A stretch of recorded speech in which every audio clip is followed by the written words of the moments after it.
All right, vector laws. So there are some rules about how we go about adding vectors together. And so to begin, let's consider how you would travel from one corner of a city block to another. So let's say you want to go from A to C, and you're going to do that by traveling through B to C or through D to C. In both cases, the resultant vector is represented by AC. So in order to add two vectors, we have to place these vectors tip to tail. And the sum of the two vectors is the resultant vector drawn from the tail of the first vector to the head of the second vector. And so this should make sense based on our walking city blocks example, that we go first east and then we go northeast, and then my resultant vector is this overall direction. And I just want to remind you quickly that in the last unit or last lesson, we talked about how the angle given would be this angle here. And we have this, and that's the angle when they're tail to tail. So we actually want to move this,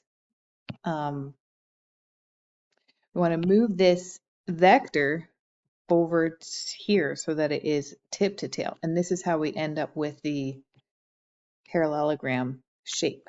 Okay, so the resultant vector is the same. This angle here, though, is going to be 180 minus whatever theta is, and that's important to remember. So this is vector u plus vector v. Okay. So if let's say we wanted to add three vectors, and let's say we wanted to add vector A to vector B, that gives me this new vector. This is A plus B. And then let's say we want to add another vector. Let's say we're going to add vector C. That gives me this resultant vector of A plus B and then plus C. Okay, so we did A plus B and then plus C.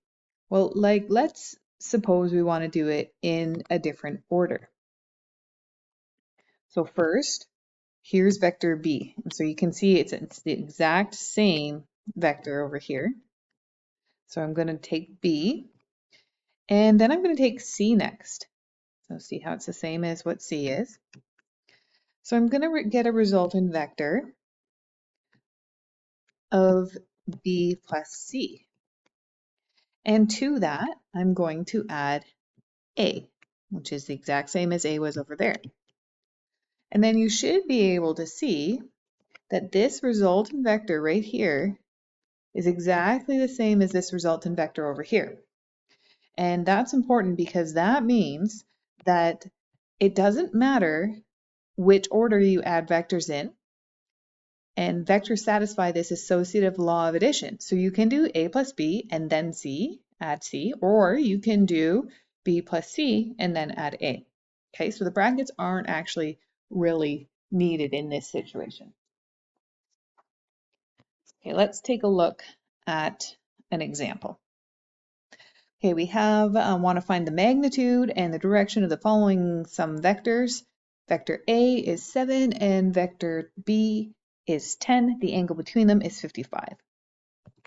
So let's start by drawing vector A, 7, and vector B is 10. And this angle in between them is 55 degrees. Now I can't add them like this because I haven't actually gone anywhere. I need to put them tip to tail. So I need to move this green vector over so that it's tip to tail. That's 10. And now I can get the resultant vector when I go and I add A plus B. The thing that I need to figure out is what this angle is. And this angle is going to be 180 minus 55, because this is 55 right here. Okay.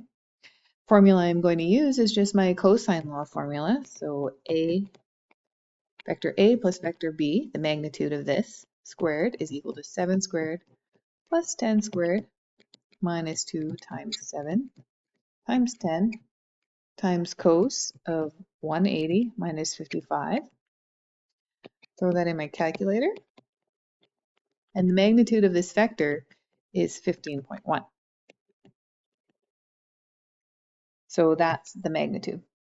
The second thing the question has asked for is direction of this vector. So I want to know what direction this this guy is going right here. Okay. So I'm going to use sine law. So I know that the sine of 125, which is this,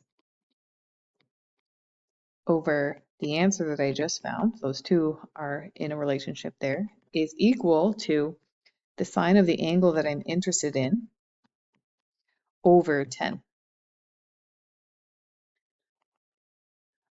Isolate theta to find out that it is 33 degrees. So I'm going to say that vector A plus vector B, it has a magnitude of 15.1, and it is 33 degrees from vector A.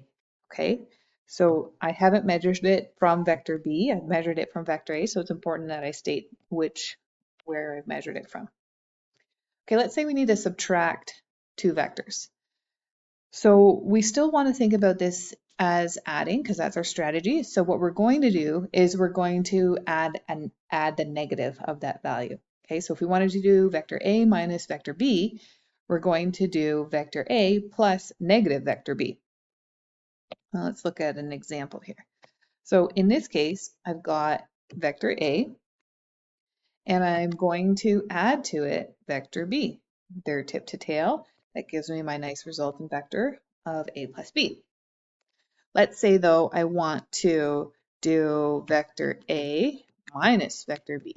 Well, I still have vector A, and here is positive vector B, but I want to make a negative vector B. So what I'm going to do is I'm going to just flip that around to make negative vector B.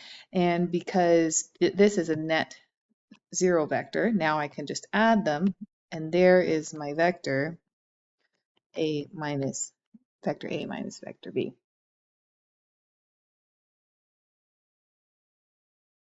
Okay, let's take a look at just some different ways to write point-to-point vector addition.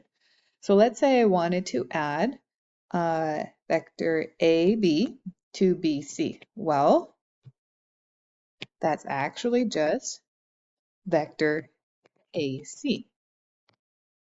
Let's say I want to subtract vector AD from vector BC. Well, that's kind of difficult because I can't go from that. Those points don't line up. So what I'm going to do is I'm going to take the opposite. I'm going to add negative CB. And now I'm going to realize that negative CB is actually, sorry, negative BC. Now I'm going to realize that negative BC is actually CB, vector BC.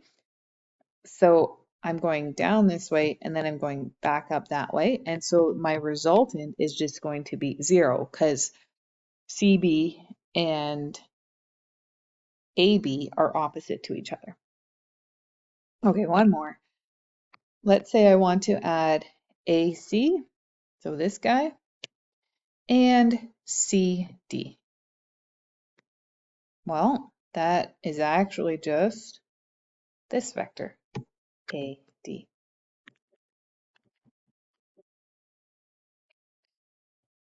Okay, so there are other properties of vectors that are in your notes, such as the scalar multiplication property, where you can just multiply a vector by a scalar, the distributive property, where you can distribute a scalar multiplier into a set of brackets.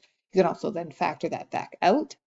And I just want to briefly talk about how this relationship exists. So the addition of vector u plus v has to be less than the individual magnitudes added together. So let's just throw some values on here. Let's say that vector u is 10 and vector v is 10, just for sake.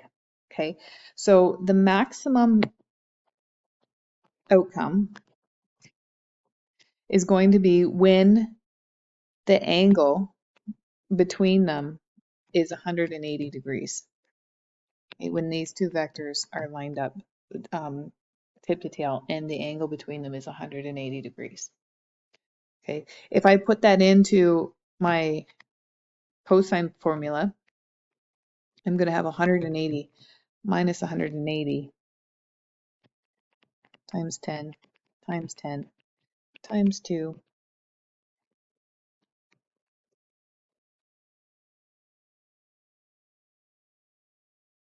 Okay, and we'll see that this all turns into 0. This is how I get the maximum value. Now that is only going to happen in that case. Every other situation where I have some type of angle here, my resultant vector is going to be less than this 20, okay? This is 10 and 10. This is going to be less than 20. Okay, for homework, page 133, 131, 3 to 6, 10 to 13, and 20.